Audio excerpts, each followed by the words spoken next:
le 24 novembre 1665, j'allais pour la première fois à Matarié pour visiter ces lieux saints et célèbres, se situant à environ 2,5 lieues du Caire. Le désert venait mourir juste aux haies et murs de clôture du village. En deçà, c'était le sol aride et stérile. Au-delà, une terre fertile, semblable au paradis.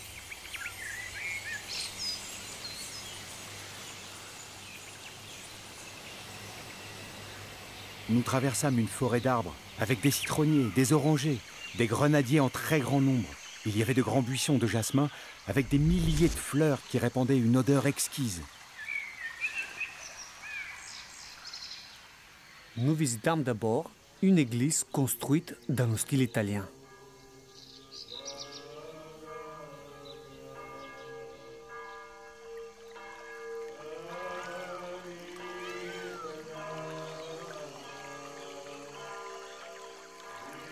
On dit que cette église fut construite dans l'Antiquité par les catholiques, en souvenir de la Reine du Ciel, Marie, lorsqu'elle se réfugia dans ces lieux pour y habiter.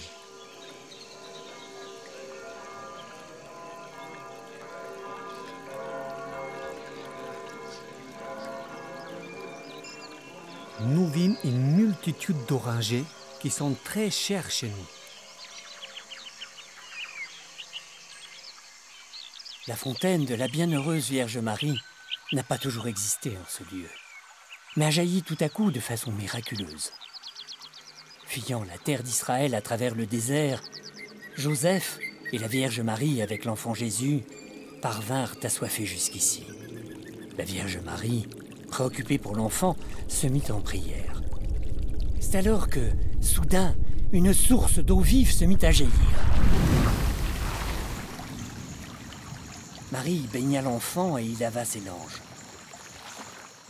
Ce lieu est depuis l'objet d'une grande vénération, autant pour les Turcs, les Maures et les Égyptiens sectateurs de Mahomet que pour les chrétiens.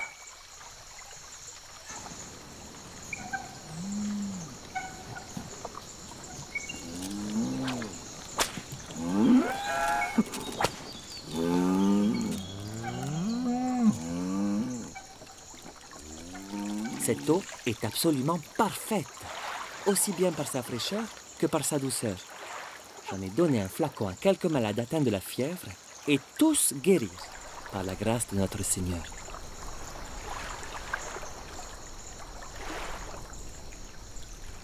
Nous nous dirigeâmes vers un grand figuier, très vieux, haut et large. Son tronc était creux et deux lampes y étaient suspendues. On appelle ce figuier l'arbre de la bienheureuse Vierge Marie, dans une tradition commune tant aux chrétiens qu'aux musulmans. Il est tenu comme si ancien que tout porte à croire que c'est dans le creux du tronc de cet arbre que jadis, la Sainte Vierge s'est cachée avec l'enfant Jésus pendant quelques jours, lorsqu'elle avait fui Jérusalem pour échapper à la persécution d'Hérode.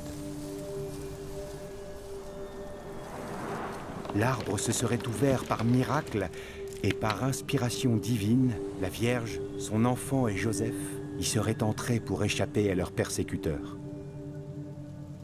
Beaucoup de gens vénèrent l'arbre et essayent de prendre un petit brin pour le garder comme relique.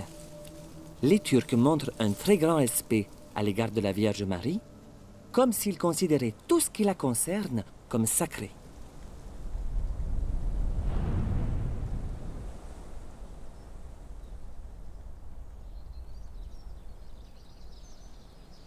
Du côté du Levant, se trouvait un autre jardin avec des murs de clôture dont le gardien nous refusa l'entrée.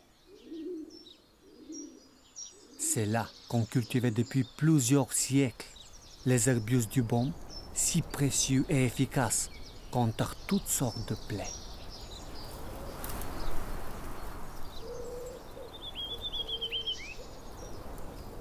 Nous décidâmes de grimper dans les palmiers pour voir les plantes. Ce lieu possède un trésor unique au monde, depuis le temps de la Vierge Marie. Et c'est la raison pour laquelle, dit-on, qu'il n'est cultivé que par des chrétiens. Pourtant, Nous avons vu des jardiniers chrétiens et sarrasins, et l'on ne peut guère les distinguer.